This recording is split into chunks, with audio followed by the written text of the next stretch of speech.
రాక్షస మొగుడు episode 4. AC express New Delhi స్టేషన్లో ఆగింది. ట్రైన్ దిగి చుట్టూ చూసింది చందన. ఎవరినో పంపిస్తున్నానని ఫోన్ చేసింది కల్పన. ఎలా కనుక్కోవడం అనుకుంటూ తరుణ్ చేయి పట్టుకొని ముందుకు నడుస్తోంది. మమ్మీ, నీ పేరు అని తరుణ్ గట్టిగా అనడంతో అటు చూసింది. ఓవర్ బ్రిడ్జ్ ఎంట్రన్స్ దగ్గర చేతిలో చందన అని రాసిన తెల్లని కాగితం కనిపించేలా పట్టుకొని నిలబడి ఉన్నాడు ఒకతను. వయసు 30-35 మధ్య ఉండవచ్చు. తెల్లటి డ్రెస్సింగ్ చేసుకున్నాడు. చామన ఛాయగా ఉన్న కలైన ముఖం. Hello, this is my mom's name అంటూ ఆ పేపరు అందుకున్నాడు తరుణ్. అతని వైపు సంశయంగా చూస్తూ, యువర్ డాక్టర్ కల్పనాస్ అని చందన మాటలకు గలగలా నవ్వేస్తూ, నేను తెలుగువాడినేనండి, కల్పన కజిన్ను. తనకేదో ఎమర్జెన్సీ ఆపరేషన్ తగిలి నన్ను పంపింది, రండి అని అంటూ సూట్ కేస్ అందుకున్నాడతడు. ఇది నేనే పట్టుకుంటా, చిన్నదేగా అని తన చేతిలో బ్యాగును ఇవ్వలేదు Tarun. Okay, hello hero, your good name అని అన్నాడు తరుణ్కు చెయ్యందిస్తూ. నా పేరు తరుణ్ అన్నాడు. మెరూన్ కలర్ సుమో అద్దంలా మెరుస్తుంది. ఎంత బాగుందో కదూ మమ్మీ అని అంటూ కూర్చున్నాడు తరుణ్. బ్యాక్ డోర్ తీయబోయింది చందన. అది లాక్ చేసి ఉంది, ఫ్రంట్కు రండి సరిపోతుంది అని అన్నాడు అతడు. చందన తరుణ్ పక్కనే కూర్చుంది ఫ్రంట్ సీట్లో. చూసిన ప్రతి దాని గురించి తరుణ్ మాట్లాడుతూనే ఉన్నాడు. వారించబోయిన చందనతో, పిల్లలు యాక్టివ్గానే ఉండాలండి, మనలా బిగుసకపోయి కూర్చుంటే ఏం బాగుంటుంది, నువ్వు మాట్లాడు తరుణ్, నేనేమీ అనుకోను అని అన్నాడతడు మళ్ళీ. అతడు తననేగా అన్నాడు, తన పరిస్థితి అతనికి ఏం తెలుసు అని కినుకుగా అనుకుంది చందన.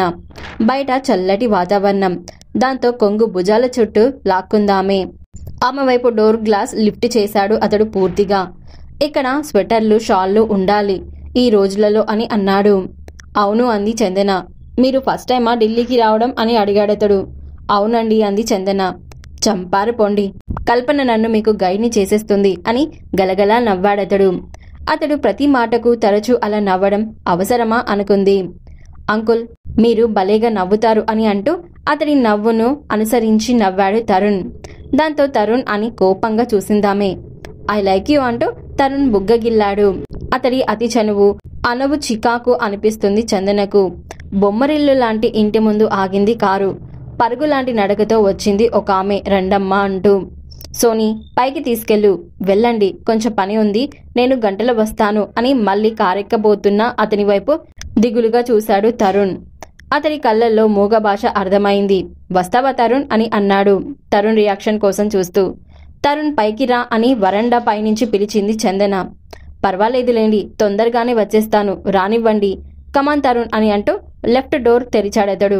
కదిలిపోయిన కారు వైపు చూస్తూ నిట్టూర్చింది చందన. ఒక్కసారిగా పంజరం వీడిన పక్షిలా ఉంది తరుణ్కు, పాపం అని అనుకుంది.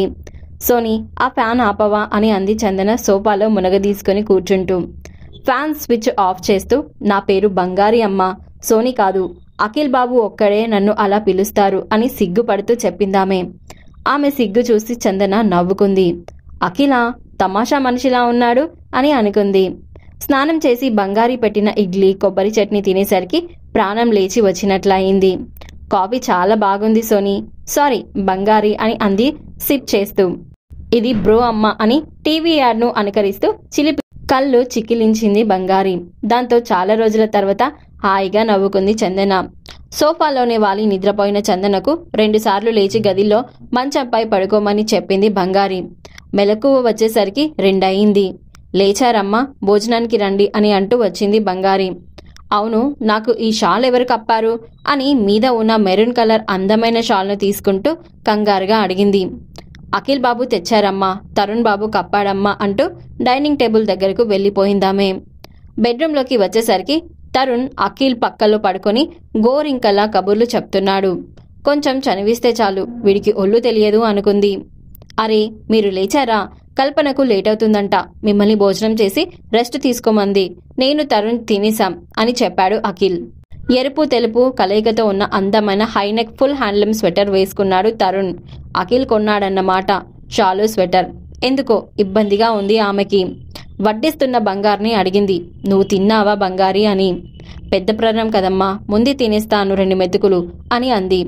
దాంతో మౌనంగా భోజనం ముగించింది చందన. ఇక ఆ తర్వాత బాల్కనీలో నిలబడింది చందన. అఖిల్ వచ్చి 2 ప్లాస్టిక్ చైర్లు లాగాడు, అక్కడ కూర్చోండి అంటూ. చందన కూర్చున్నాక అతడు కూర్చున్నాడు. టీ కప్పు పట్టుకొచ్చి అఖిల్కు అందించింది బంగారి.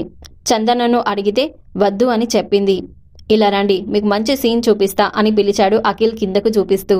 లేచి కిందకి చూసింది. కింది వాటలో వాళ్ళు కాబోలు 50 పైబడి ఉండొచ్చు ఇద్దరికి. ఆవిడను వీల్ చైర్లో తిప్పుతున్నాడతడు. ఆవిడ భర్త అని అడిగింది చందన. కాదు, ఆవిడ భార్య, ఆయన భర్త అని అన్నాడు. ఆ మాటకి నవ్వాపుకుంది చందన. అదృష్టవంతురాలు కదూ అని అప్రయత్నంగా అంది చందన. ఏంటి, కాలిపోవటమా అని అడిగాడు. చిన్నగా నవ్వింది చందన. ఆ స్థితిలో అలా చేసే భర్త దొరకడం అదృష్టం కాదు అని అంది. అఫ్కోర్స్, కానీ ఇది బ్లాక్ అండ్ వైట్ మాత్రమే. రాత్రి 7 దాటాక కలర్ పిక్చర్ చూదురు గాని అని అన్నాడు. అర్థం కానట్లు చూసి నెమ్మదిగా లేచి లోపలికి వెళ్లిన ఆమె వైపే చూస్తూ ఉండిపోయాడు అఖిల్. వేళ కాని వేళ హడావిడిగా వచ్చిన ఆనంద్ను ఆశ్చర్యంగా చూసింది మానస. ఏదో అడగపోతున్న మానసతో విసుగ్గా అన్నాడతడు.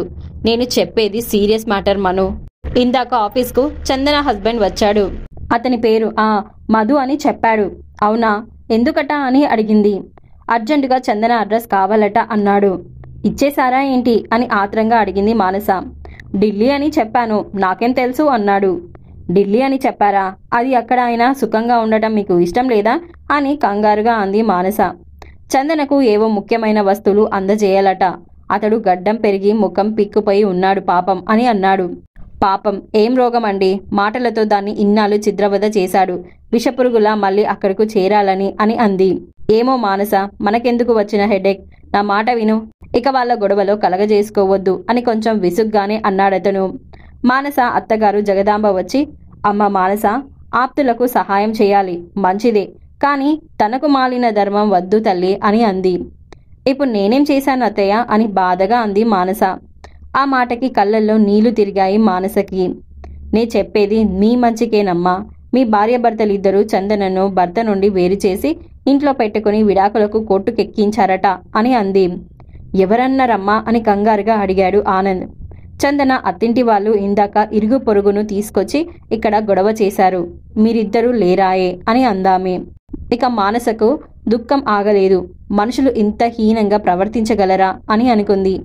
మానస, దయచేసి నే చెప్పేది వింటే మంచిది మనిద్దరికీ కూడా. ఇక ఆ వ్యవహారంలో తలదూర్చవద్దు, వదిలే అని విసురుగా వెళ్ళిపోతున్న ఆనందును చూస్తే ఆమె మనసు వికలమైపోయింది. మౌనంగా దుఃఖిస్తున్న కోడల్ని సమీపించింది జగదాంబ. ఊరుకో తల్లి, ఏం చేస్తాం? అందరి తలరాతలు ఆ దేవుడు ఎప్పుడో రాసి పెడతాడు. అవి నువ్వు నేను తిరిగి రాద్దామంటే అవుతుందా చెప్పు అని కోడలి తల నిమురుతూ కళ్ళు ఒత్తుకుంది ఆవిడ. మరి ఆ తర్వాత ఏం జరిగిందో తెలుసుకోవాలంటే నెక్స్ట్ ఎపిసోడ్ వినాల్సిందే. మీకు ఈ వీడియో నచ్చితే ప్లీజ్ సబ్స్క్రైబ్ చేసుకొని ఈ వీడియోని లైక్ చేయండి.